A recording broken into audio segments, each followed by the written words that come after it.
You ask Tiger to solve. This deals with linear equations with one unknown.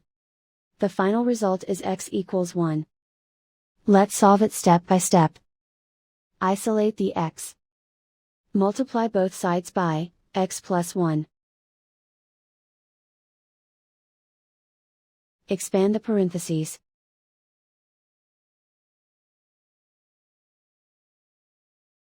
Simplify the arithmetic. Group like terms. Simplify the arithmetic. Multiply by 0. Group all constants on the right side of the equation. Subtract 4 from both sides.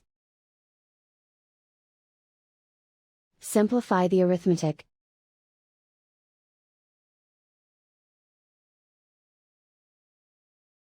Isolate the x. Divide both sides by -4. Cancel out the negatives.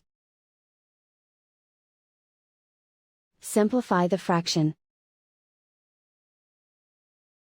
Cancel out the negatives. Simplify the fraction. And so the final result is x equals 1.